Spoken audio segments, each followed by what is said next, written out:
coming up in today's show. And I was only like 10 or 11 at the time. Time went on. I just started to notice these Pakistani men hanging around outside. And then I noticed that other girls then were going off, getting in the cars with them and talking with them. That showed a lot more interest in me. And how they got their interest in me, how to get me, was they got another girl that was already well within, already being abused, to then bring me along with her. And then I climbed out the window and I knew that what was happening was wrong. I climbed out the window and I went locked in a car, and he put a gun to me and he told me to get in. He told me to get into the car with him. So if it was consensual, why was he picking me up from my children's home, paedophile register in the UK now? He went on to rape, to kidnap and rape about 3 other women afterwards. And he started a big sex party, and it was just full of Muslim men there. And you just kind of knew what you were there to do. Not all superheroes wear capes. Some wear wellies.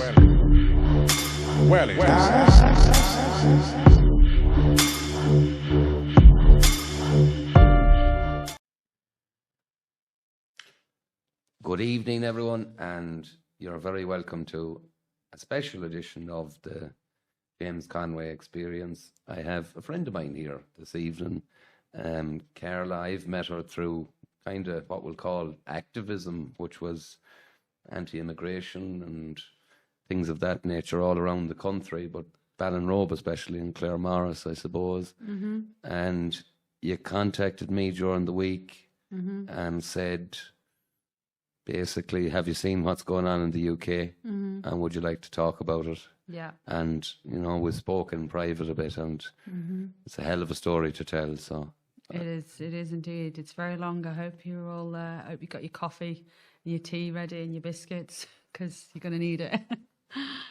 Yeah, it's fairly long. It's very traumatic as well. So just be warned. Yeah, well, we have a little disclaimer there before the show, and we'll just repeat it again. You know, I suppose the themes we're going to be talking about this evening, a lot of people would rather if these things didn't happen in Western society, but they do happen in Western society, and it's very important that they're talked about. And I'll be truthful about it, Carla. I'm not one bit happy that this isn't more mainstream, that conversations of this nature aren't happening on national television stations and stuff like that. But, you know, we have a bit of a platform here, and we'll talk about it, what you went through and what it led to later in life. And basically, as far as I can see, how national institutions have let women down repeatedly. So if you'd like to start at the beginning, which was probably your childhood and what happened. Yeah, okay. So when I was very young, my dad raised me. My mum had a lot of issues herself going on, and she left us when I was very young. And this left me kind of very vulnerable. My dad was only very young, and that opened me to being abused by another family member. And this went on for many years. And eventually then another family member also started to sexually abuse me when I was older, which then led to me eventually being removed from my home, and I was put into foster care and then to children's homes. So the thing is with the abuse, it wasn't just like sexual abuse; there was a lot of physical abuse as well from my dad. And I would spend like short time in foster care, like when I was like 8 or 9. I spent a short time there, but I never told anybody about the abuse.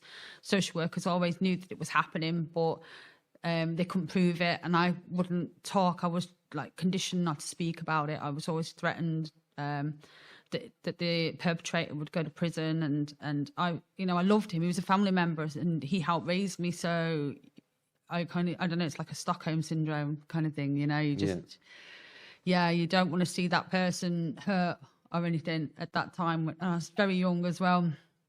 So eventually then I did speak out, and each person was then interviewed by the police.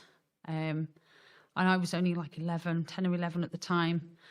And I don't know the ins and outs of the investigation. I just know that I went to this place where I had to like show them on dolls what was happening. And I just remember there was a doll's house in there, and they used to say, "What room did this happen in?" And I remember just like showing them with the dolls where stuff was happening in certain parts of the house, in this doll's house with these little dolls. And I ended up then from going into I went into foster care for a short time, but the foster placements I went into two. One of them was just like an emergency placement, and then the second one then was a bit more longer term. But I felt really uncomfortable and strange around the men in the house. Like, the men were really nice. They never did anything to me, by the way. They were really, really nice. They're nice people, nice families, but I just couldn't be around the men. I just felt really strange around them. And it kind of broke down, and it showed, and it broke down. And I ended up going to my first children's home called The Grange. That was in January 1993. I have a great memory, by the way. I can remember a lot of stuff, but ask me something yesterday, I'm really crap, or 10 minutes ago. But yeah. Geographically, because, you know, a lot of the audience will be Irish or that. Yeah. What part of the UK are we talking about? Coventry is the Midlands. It's the Midlands. It's not far from Birmingham. A lot of Irish actually went to Coventry, so... that's like central now. So I went to one called The Grange, when I was 11, and I was the youngest in there at the time. The children's homes were really only used at that point for kids to be on remand to. So these were like older kids now that had been naughty, and they were on remand there, like remanded into the care of the local authority. So a lot of them that were there in that particular home were naughty kids. There wasn't enough room in the other one called Wisteria Lodge. There wasn't room there, so I ended up in this other one. And there was older girls there. The girls were a lot older than me as well. So, yeah, as time went on, I just started to notice these Pakistani men hanging around outside. And how I noticed them was I'd be coming back with my pocket money. I used to get like £3 in a little envelope every week. You do a bit of hoovering on a Saturday and they give you a bit of money. So I used to go to the shop, get my Horse and Pony magazine because I'm mad about horses, get my bag of sweets, and just walking back. And then just they start talking to you and whistling you over, and that's kind of where it started. And then I noticed that other girls then were going off, getting in the cars with them and talking with them, and I didn't really understand too much of what was going on until a bit later on then. As I got a little bit older, they started taking a bit more notice of me because I was obviously developing a bit more, and they started showing a lot more interest in me. And how they got their interest in me, how to get me, was they got another girl that was already well within, already been abused, to then bring me along with her. And that's kind of how the first time happened with me. And I was 12 at the time, just going on nearly 13. And I got in the car with them, and they took us to this flat in a place called Chalmsmore in Coventry. And they were started off drinking, smoking, bit of weed and stuff. Well, it was drawback then. Just smoking. And then they started touching me and then touching the other girl, but she was like a bit older than me. She's like 2 years older than me. And then she went in a room with one of them, and the other one was left with me then on the couch, and he started messing with me and trying to, I'm allowed to say it, trying to finger me and stuff. And I remember just freezing and what the fuck do I do here? And I made an excuse to go to the toilet. I remember going to the toilet, and then I climbed out the window, and I knew that what was happening was wrong. I climbed out the window and I went down this entry. It was really dark, but luckily the area where I was, my uncle used to do the pools round. I don't know if you had the pools over here, but it was like the football thing on a Saturday. Yeah. The old ladies used to do that. Well, he used to have a pools round in that area, so I kind of very quickly got a grip to where I was and where I was situated very fast. So I remember finding the phone box and calling the police from the phone box and waiting in a hedge. I actually hid in a hedge because I thought they were going to come and find me, these guys.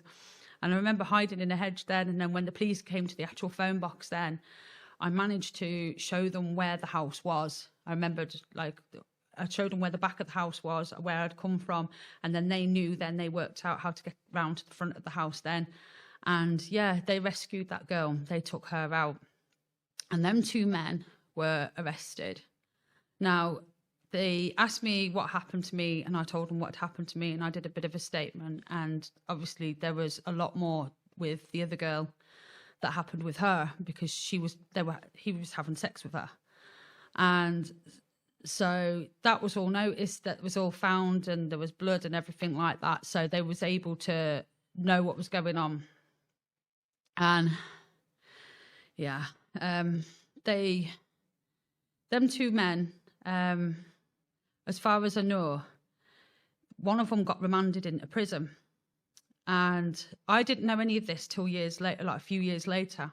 So a few years later, I'm just going to park the rest of my story for a second. I'm going to go back to this one particular person, the main one that had sex with this girl. I saw him years later on the street. I was in Fosel in Coventry, and I was walking down the road, and he stopped in a car, and he put a gun to me, and he told me to get in. He told me to get into the car with him. And he took me then, I was shaking, I was terrified. He took me to a park called the War Memorial Park in Coventry. And he took me, it was a really hot day. I remember it was really sunny.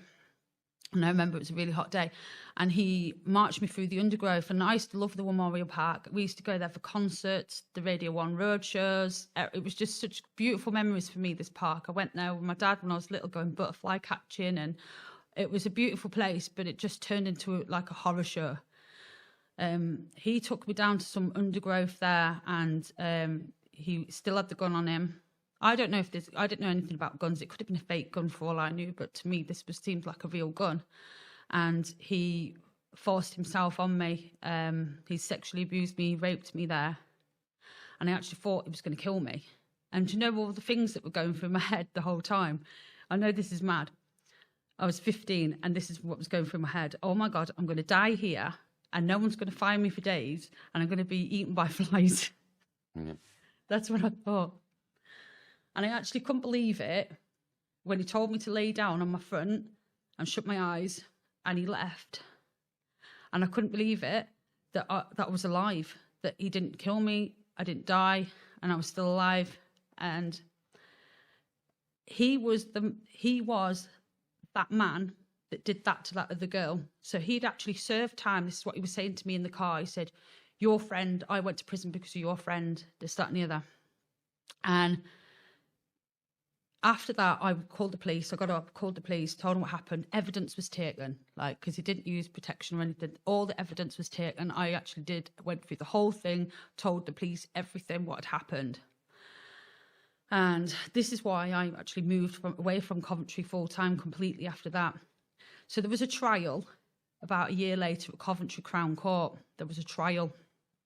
And in the trial, I remember going in and giving my evidence on this particular day. It's in 1998. I think this come to 1998 now. 97. Yeah, it would have been 1998 now this trial went on. And I was cross-examined by the guy, the solicitor, the barrister on his side. And he said, you wanted it, didn't you? You wanted it. And you told him that you was that you was actually 18 years old. This is what you told him. I said, no, I didn't. So his claim was that the sex was consensual. And then I could remember seeing in that court case, in that courtroom, so if it was consensual, why was he picking me up from my children's home? Why, if I was like saying I was an adult, how come this man a couple of years beforehand had picked me up from a children's home? But still, that was overlooked. This man, the court case was thrown out then. So I know that's my justice gone, finished. I never got justice for that. And you can actually find this man. I don't know if, I won't name him, but I'll give you the details after. He's actually on the paedophile register in the UK now. He went on to kidnap and rape about 3 other women afterwards, and he was convicted of those. It's on the the UK and Ireland paedophile page. There's a page you can go to and you can track them all down. He's on there, and it just makes me absolutely sick that he got away with what he did to me, which made him then be able to go on and do these things to these other women. Yeah. Whereas if I where was my justice in that courtroom? I made a very, very valid point. If I was saying that I was 18 and it was consensual, what was this man doing at my home then? He knew that I was a child. Even when I was 15 and I saw him like 2 or 3 years later, he still knew that I was a child, even then. And having to fight for that right, that fact that I was a child. It absolutely boggles me. But then I'll go back to the carrying on now of the rest of the grooming then. So these 2 guys were kind of out of the picture then. And then there was other guys then that kind of got involved. And then it kind of, you kind of were plied with drink, draw, bit of weed, whatever.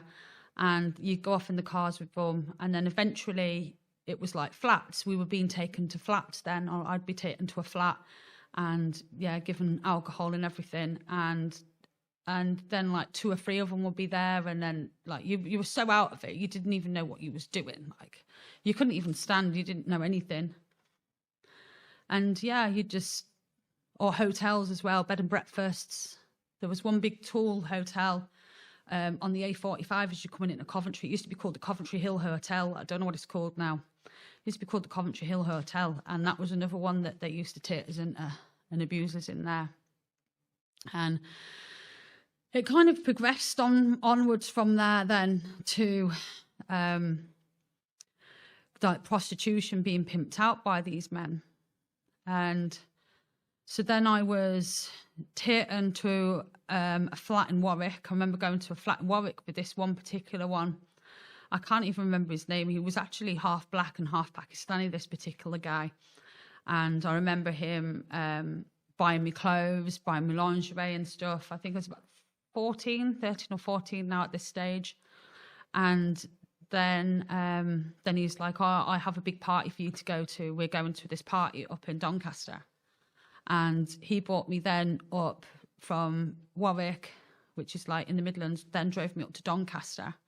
And then, there was like a big sex party and it was just full of Muslim men there. And you just kind of knew what you were there to do. And was there other girls there of a similar age? There was girls there, yeah. There was other girls in the flat in this particular place and in the places that I did go to. But most of the time it was just me actually being pimped out by all these men, by these men, and then other men coming in and paying himself. And I'd get given like £20 or something in all this. Like that would be my treat. I'd get £20 or I'd get like a bottle of Bacardi or something. That was my treat, and a bit of weed. Well, it was draw back then, and a packet of fags or something. And that was, that was just how it was. You just kind of, I don't know, I just kind of got used to that. And it just became very normalised to me. How many of the girls that were in the home at the time do you think were subjected to this? Oh, I'd say probably nearly all of them.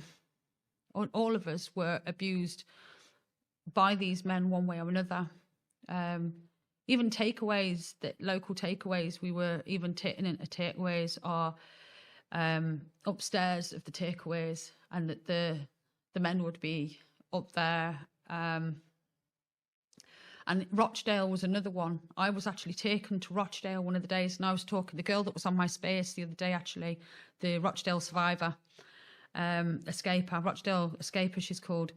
And we were talking there before we went onto the space. I mentioned something that had happened to me, that one of the sets of abusers had actually just took me to Rochdale. A load of them abused me in Rochdale, and then they just like turfed me out at Rochdale train station. And I remember it was a Sunday and there wasn't like hardly any people about, and I remember it was Rochdale train station, and I'm like not being able to get home back to Coventry. I just didn't know where to go. I didn't know. And I remember talking to this really nice man who was a white man. I didn't tell him what had happened to me, but I told him that I ran away from home and I need to get back to Coventry. And this really nice man actually gave me a few quid to get the train home. Like, he gave me, I think, like 16 quid or something, I think the fare was. And I was actually shocked that he didn't ask for anything in return, like a sexual favour or anything. I was actually really shocked and quite disappointed, actually. I know it sounds mad, but yeah. And yeah, but I was kind of like, okay, that's okay. Kind of got used to that feeling, but it was strange not to ask for anything in return. When you say disappointed there, were you in a mentality at the time that, you know, this is all men want from you? Yeah. Like that's a horrendous thought for a young girl to think that this is all men. Yeah. I can remember when I was young as well, is sitting on the knee. My auntie Helen got married to this lovely man. And I remember sitting on his knee, and I must have been about 7 or 8, and being disappointed at the fact that I didn't make him hard sitting on his knee and moving and sitting in a particular way. Yeah, that's really dark, isn't it? It is, but like I've spoken privately to, like I was telling you in private there, I don't want getting into it too much because they're close friends or that, but yeah, you know, I've spoke to a woman before and I've thought, you know, it's hard to understand how your mentality can go to that, but you can understand it. You're like, you know, I don't like the idea of it, but I can see, that makes sense. I have to ask you, I'd love to, but I have to ask you some questions. And if there's any point where you do not want to stop or anything like that. Yeah. How, on a day-to-day basis, from what has been described to me by other people, are that there's always someone hanging outside these care homes every day. Yeah. And this went on for years. Yes, it did. Is that, you know, was that your experience as well, that every day of the week there's some guy walking up and down, there's a car pulled up, there isn't a day that passes that there isn't some kind of force being... Weirdo out there, the Pakistanis. Every day they'd be there, they'd be parked, or in the park across the road as well. At the Grange, there was like a park, big open park, and there was like this car park, and a lot of them would hang about in there because they knew that when we came out of the home, we'd go straight to the park or go and hang out in the park or drink cider in the park or whatever, and they'd be just waiting for us there or waiting for the girls to get pissed up and then swoop straight in, take advantage of them. Do you think that some of these care homes, that the people who were running them, you know, in my opinion, it'd be, you know, if I was put in charge of a care home and girls in it and I constantly seen men hanging around outside it, it'd twig for me. There's something very disturbing going on here. Yeah. Is it your suspicion that there was a lot of these people who were kind of privy to what was going on? The staff absolutely 100% knew what was happening, but they couldn't do anything.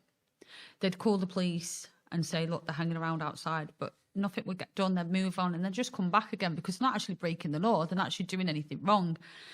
I went to another children's home then called Stoke House, and this was in Wyken in Coventry.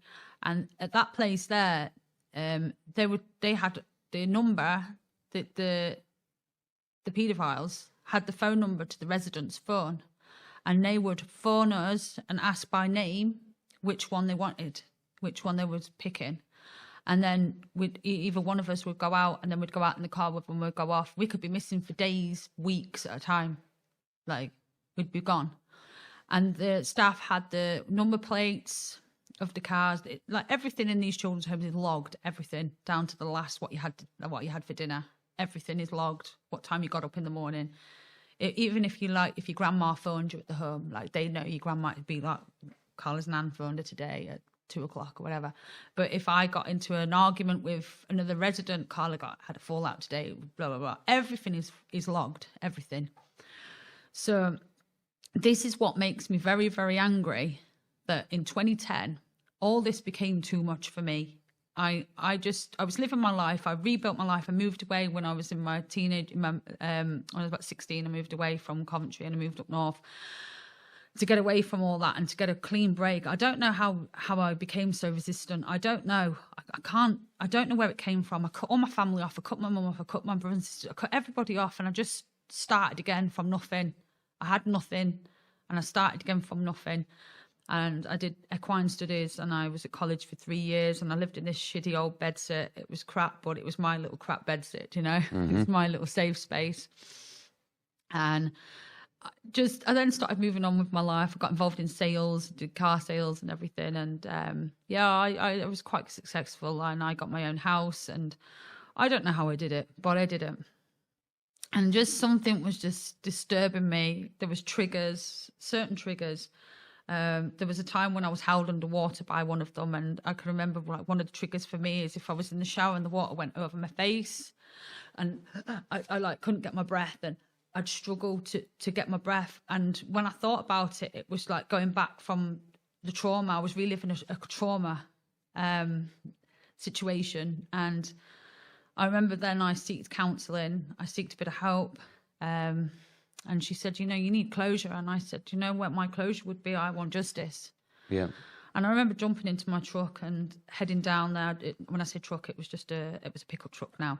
I remember jumping in that and just driving all the way down to Coventry. One evening, just came from nowhere, finished work. I said, right, this is the time, so I'm going to do it. I'm going to do it right now, because I'm quite like that. Like, if I get something in my head, I have to do it there and then. And that's what I did. No preparation. Didn't even phone the police station to tell them I was coming. I just went down there, parked up, walked in, said I want to speak to somebody.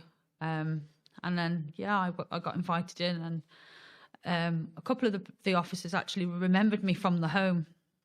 Actually remembered me from the children's home, because they was always running away and they was always collecting me and everything. But yeah, they remembered me, and I went through everything. I said, look, I really want justice now. And they said, we're willing to help you. The police were amazing. They were so good. And the next day then I went back up to Huddersfield then, and the next day they phoned me and they said, right, we can get the suite up in Halifax. Would you come along and would you do a video taped interview on your story? Just tell us everything. And I said, I will do, yeah. And I think I got there at like 9 a.m, and I don't think I came out of there till 10 o'clock at night. Yeah. And for the first time, just pouring it all out and talking about it, and actually feeling like I was being believed as well. And that was great. That was good.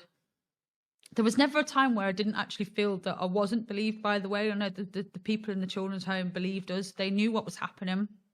I'll go to that in a sec. But they were just powerless to do anything. But I remember going through all that. I remember just taking my mind back. And I remembered like patterns on the bedding. I remember a pattern on a carpet of one place. I just managed to describe absolutely everything. And I gave it my absolute all because I wanted justice. I wanted, for the first time in my life, for somebody to be punished for what they did to me. And so I came away from there feeling relief. Finally, I felt really good about this situation. I was like going forward, I was like, this is going to be good.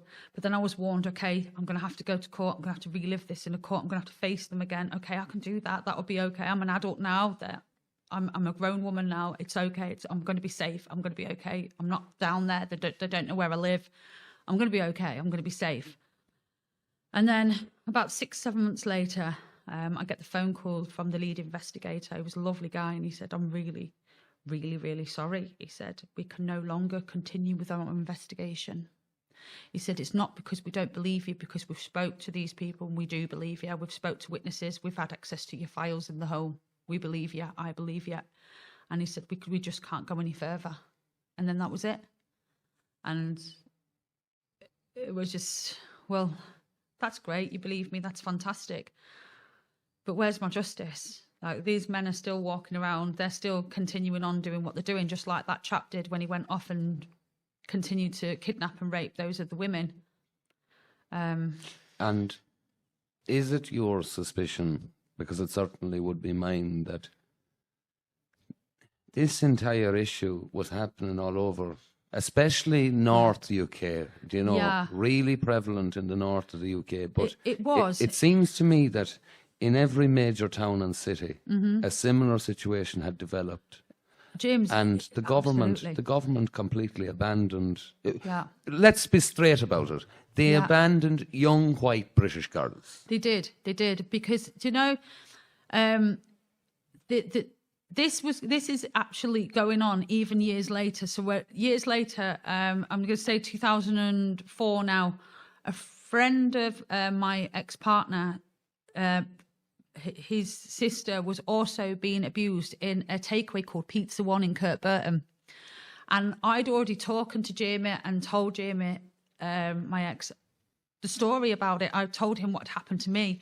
And he said, this is happening in Kirkburton. This was just literally down the road from where we were living, the village down the road. And, you know, they got a gang of lads together.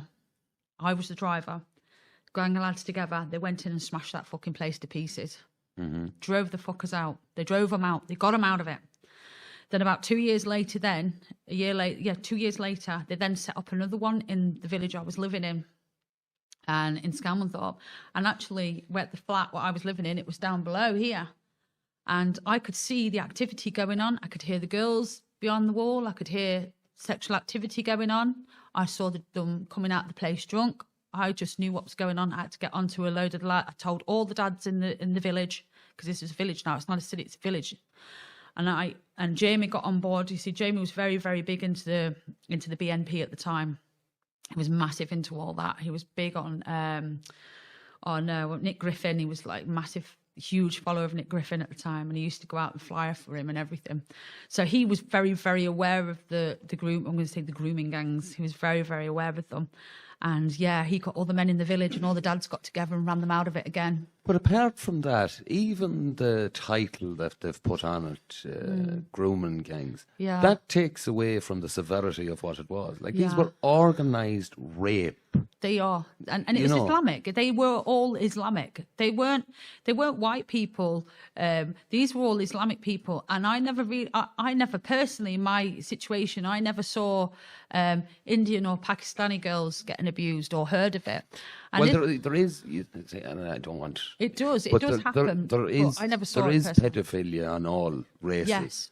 But I think you have to park the race issue for a second and say that if you have a group of people who across England are engaging in the same type of behaviour, and there's a lot of evidence that there was girls brought from one city to another city if they were, you know, and it's insane. It's absolutely insane. Well, I'm going to go back to like the mid-90s now. So when the social services knew what was going on, we were missing for quite some time. There was one in particular incident that happened to me where I was taken up into Bradford, and I didn't even know where I was.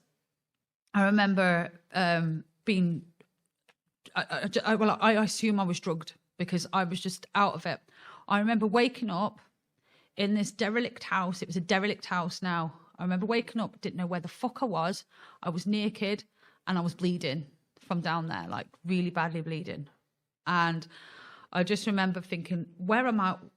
Where are my clothes? How do I get out of here? And I remember just finding, like, not even finding all my clothes, and then finding like a window, but it was like a boarded up house, and getting out of the board, like pushing the board and managing to get out. And I was like in a ring road. It was like really busy. It was like a busy built up area, but I didn't recognise it. I didn't even know where I was.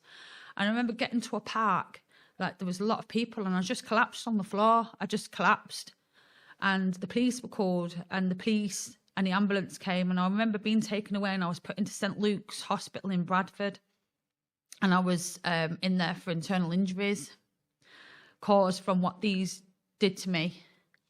And as a result of that, instead of me being placed in a therapeutic environment, I was actually locked up in a secure accommodation unit, a secure unit with criminals, so young criminals. So these are lads that have committed serious crimes, such as the Jamie Bolger killers. They're in secure accommodation orders. So we're talking about them kind of lads.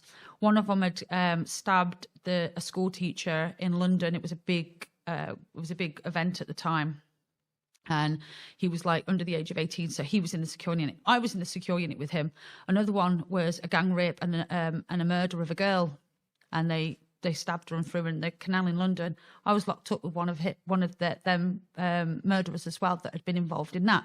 So when I was in the secure unit, for our own protection. I think it's Section 20 of the Children's Act 1989.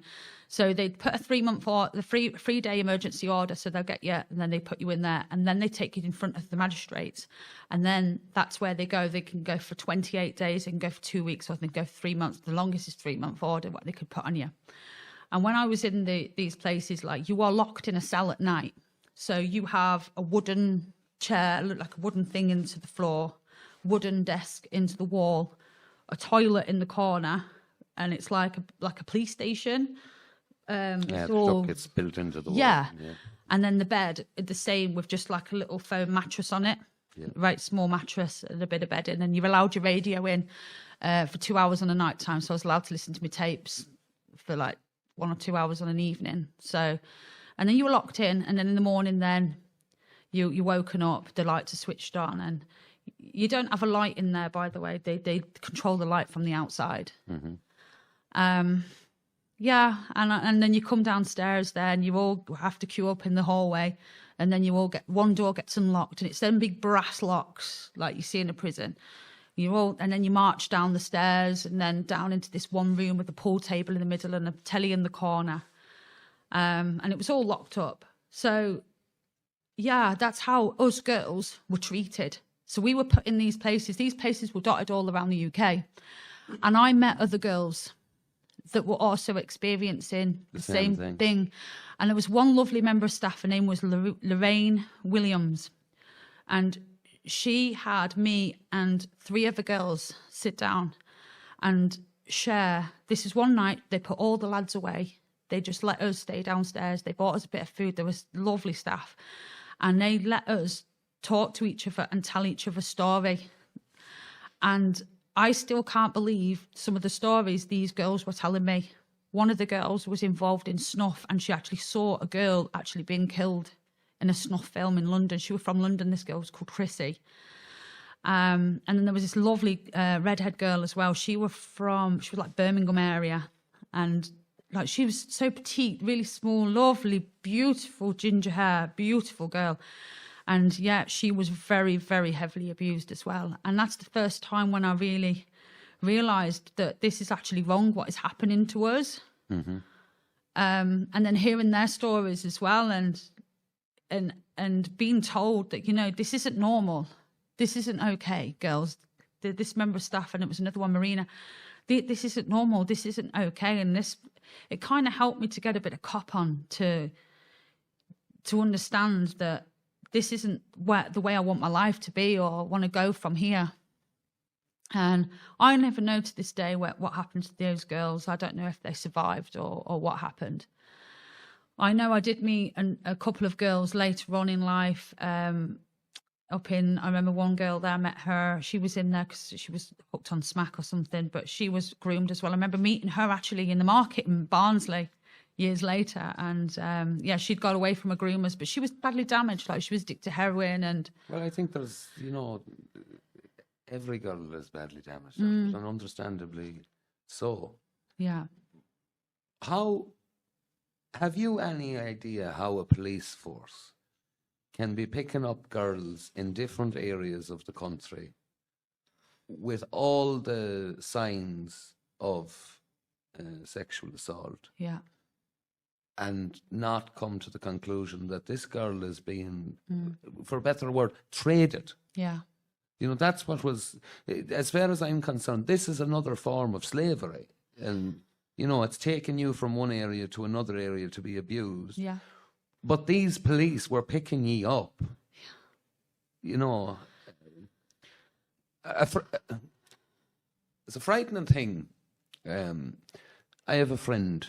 He's not Pakistani. He's Afghani. Okay. And I spoke to him one time over in England about this subject.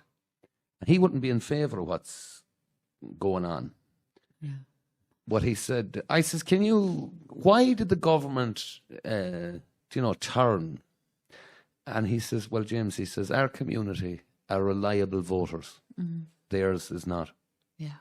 That's what the man said. And he says the government turned a blind eye because they knew they'd get the votes. Yeah. Whereas the British working class areas, a lot of them don't vote. Yeah. Is it that disgusting that's the... Yeah. And that's what it all comes down to. And I'm seeing stuff being released now that I never even knew about before. There was something there, I actually retweeted it on my ex, and it was that there was a memo sent out by Gordon Brown not to pursue pursue investigations, and he put this out in 2008. I came forward in 2010. Jimmy Savile stuff started coming out, I think, later in 2010. And do you know, if I'd waited 6 or 7 months, I think maybe I would have got my justice, because the Jimmy Savile thing just went crazy. Everyone went mad for the Jimmy Savile thing, didn't they? It just became a great big deal. They had to dig his body up, for fuck's sake, and move him out of the cemetery where he was. But people were aware of that decades before. Yeah, they were. You know, this is the horrendous thing about it is you get these people who are depicted as pillars of the community and all of this. And I have no doubt that, you know, during your abuse or that, I'm sure that there were people of... Oh, there was imams. There was imams. I was abused by an imam, yeah. They were high up in the echelons of that society, yeah, they were. Yeah. And I knew he was an imam because the way he was dressed, and then he told me he was an imam. He told me. And he had that beard thing going on as well, you know, the diet. Yeah.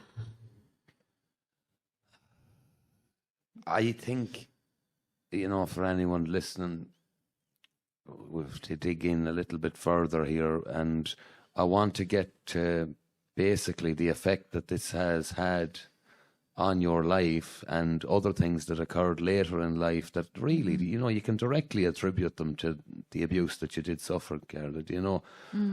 What about school? Did you, through all of this, were you in and out of different schools? Or? Well, I was diagnosed with ADD in 1993, which is like, they now call that ADHD. So I was like that. I went through like special assessments when I was in the children's home. They had like this assessment school thing that was on the site, that happened to be on the site of the Grange. So I went there, and they said that I couldn't go to a mainstream school, even though I wanted to go to a normal school. They wanted me to go to a special school, and that just tarnished. That's, if you went to that particular school, you just got laughed at and mocked. So I fucked school off. I never went to school. I left school probably when I was about, I don't know, 13, 14. And were you, where was the carers stepping in there to say you have to attend school? No, there's... Because you're not the only girl from England that's told me that you Yeah. can just walk away and there's nobody going, no, you have to do this. They just let you on. Yeah, they used to give us what was called hours in the children's home. So what you had to do in the school time is you had to like copy out of a book. You had to sit at a desk, and you could do whatever you wanted. You could do whatever subject. So I used to get my magazine, or I used to get like a book and just like recite it all, just write it down. It's called hours. But if you ran away, so if you went into town or you went to the park, they used to write the hours back on the board. So then you had to redo those hours like in your own time after the school hours. But you wasn't actually sat down and taught anything. There was no teacher that came in or anything. You just copied out of a book. And sometimes you might be allowed to watch the educational programs on BBC Two. During the day, they used to have these like kids education things, and you used to be able to like get by watching a few of them, and you used to be able to do what's called negotiate hours. So if you did, say if you had 5 hours on the board, then you'd have to then you could say, right, if I did 2.5 hours, can you wipe the other 2.5 off? So yeah, that was my education. Christ almighty. But how do you feel now? Because I'm watching it closely at the moment, and it seems to me that every day something worse is coming out. Do you know? I can't believe it myself, actually. But are the cover up. Yeah. I can't Because believe you must be thinking to yourself, you've had a lot of time now to realise, you know, this happened to me, it happened to these other girls. Then people like Tommy Robinson and that come out and draw attention to it, and, you know, I know of Tommy. Yeah. Around Luton and that. Yeah. And I like him. I like him as well. He's a bit of a Jack the Lad, but he was brave enough to say these things when nobody was speaking about them, do you know? Exactly. 100%. How are you adapting to finding out that not only the state knew about this, and they decided to actively not only not pursue it, but to bury it. How does that make you feel? Like, I'm angry. I've become very angry when I saw that Gordon Brown put that memo out in 2008 to shut down any investigation, because that one of them investigations was my investigation, and I was shut down by Gordon Brown and his memo. And not just him, everybody that was involved in that. I blame more the politicians more than anything. I blame them more than I do the police, because the police were trying to do their jobs, which I felt in my case. I believe they were trying to do their jobs, and it might be different in different areas. But for me, as an adult, not as a child now, I'm saying as an adult, when I went forward as an adult and I told my story, I felt like they were trying to help me. Yeah. But I believe now that they were stopped. Now, at the time, I can't really tell you at the time, because when it was happening to me, because I wasn't really looking at it. I wasn't observing the police at that time, if you know what I mean. Yeah. Does that make sense? I wasn't observing them. So I didn't come forward and make a complaint in that time. I never made a complaint. There was the time when I was found in Bradford with the injuries. There was that time, but I couldn't remember anything because I was drugged. They gave me something. I couldn't say anything. I couldn't even tell them anything. All I remember is I started off in Doncaster and then ended up all the way over in Bradford. But I don't know how I got to Bradford. I don't even know. I can't even tell you how I got to Bradford. I don't know. I don't remember. Yeah. I don't remember anything. I don't even know how I got into that disgusting place, that horrible house that was just all rotten, and the floors, there was no floors in it or anything. It was just a rotten house. Carla, will you please tell me about one aspect of this? And it's just, me and you have spoke about it, but it's starting to make its way now into the mainstream, or that is a lot of these girls who were abused and come from maybe a neglectful background, or that if they have a child later in life, we had a scandal in Ireland, which was the mother and baby homes and all that. In the modern UK, there's an awful lot of kids being taken off mothers, and I want you to tell me about that. Yes, so this is something else again brought in by the Labour government during the early 2000s. Not enough children. There was a lot of children in care that weren't being adopted, and they were waiting for adoption. So the Labour government put this incentive in place to local authorities and local councils that if they manage to adopt a child, then they get a financial bonus. So the local authority would get so much money, and the social worker would also get a bonus. Now, anybody can look this up online. There's loads of articles over the years written on this subject. And it's starting to be talked about a little bit now. It is now more, it is more now being talked about. There's documentaries as well. There's Please Don't Take My Baby. That was actually done by the BBC, believe it or not, where this happened to an MP as well.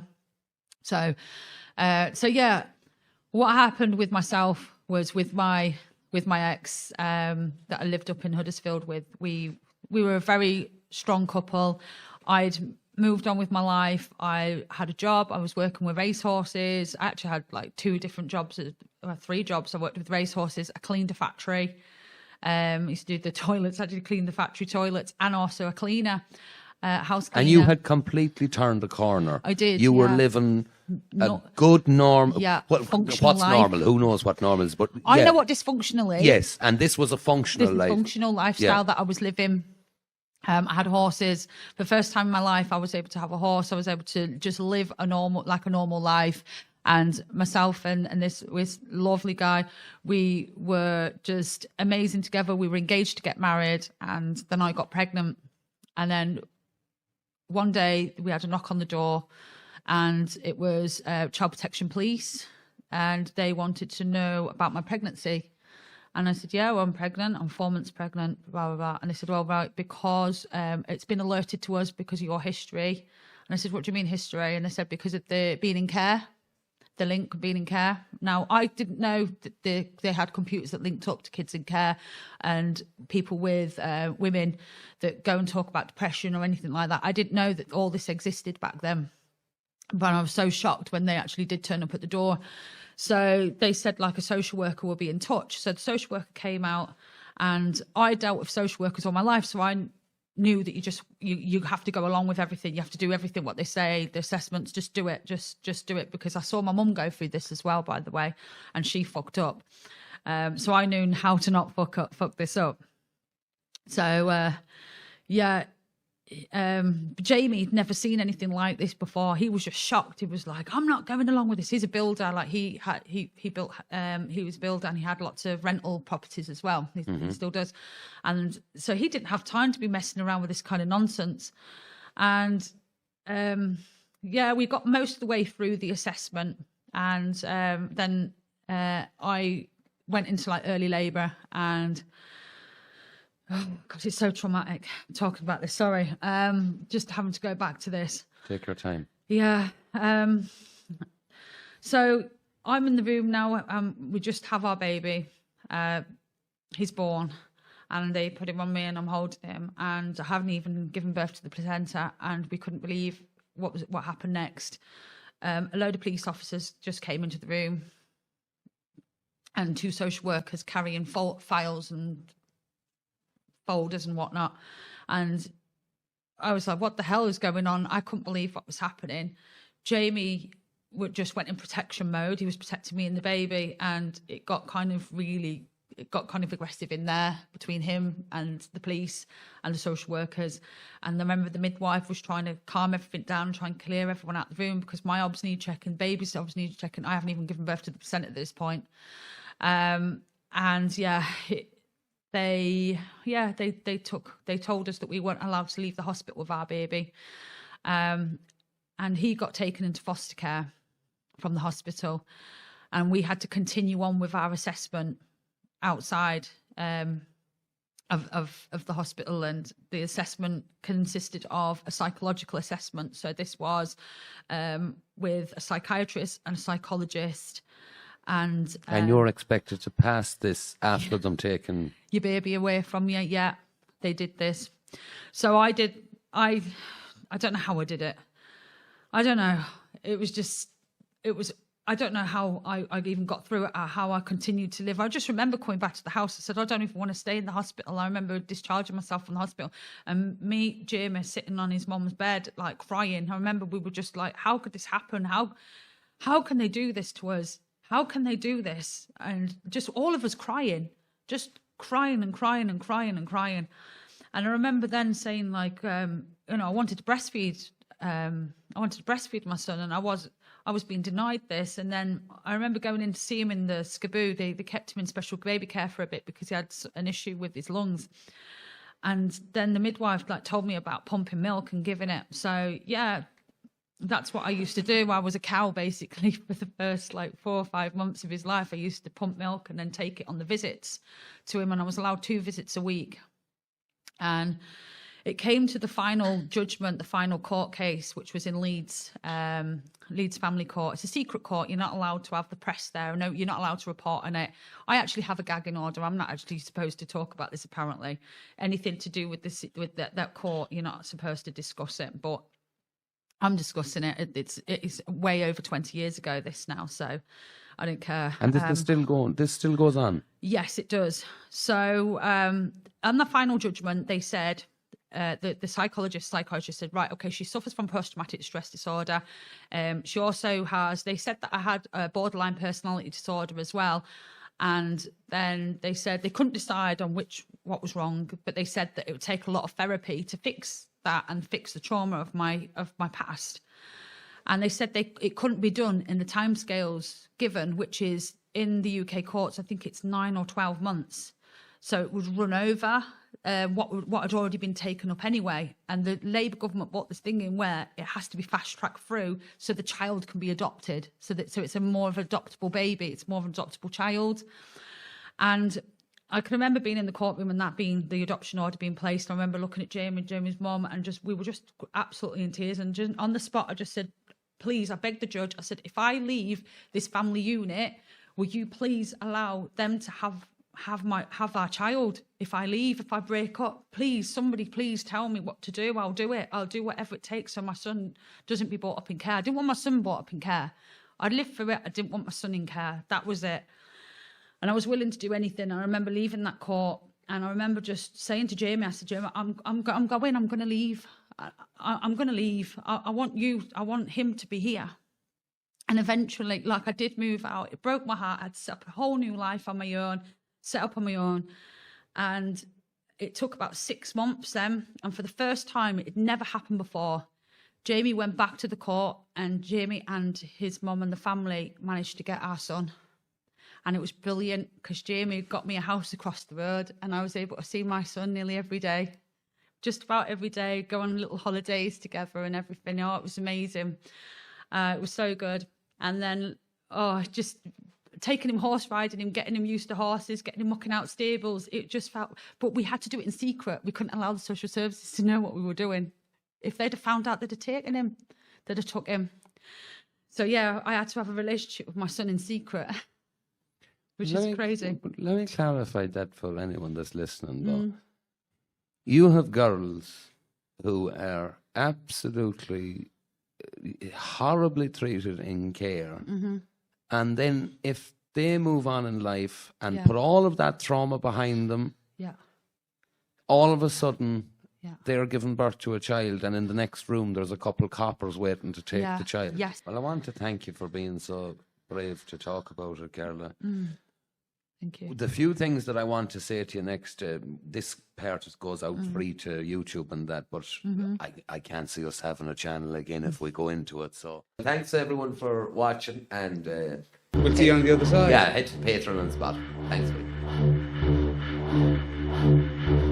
Still to come in part 2 of the show. I was meeting many of them. I was meeting sometimes 2 a day, 3 a day. Girls. Yeah. And were they... You know, I hate to say it, and I know you're taking it in a light-hearted fashion there, do you know? I do, yeah. But is this not them passing information around? And is this not something very similar to what has gone on before? Later, he said, give me your bank details, and he lodged me €2,500 into my bank account. Do you know why I did that? It was like a bit of an obsession for me. It became... like, I was literally obsessed with doing it, and I'd find them on a website called fabswingers.com. And were these mostly on duty? Most of the time they could be on duty, yeah, and then other times I could meet them in a hotel, or I could meet them in the car, or even go in the station. I've been in a few stations as well.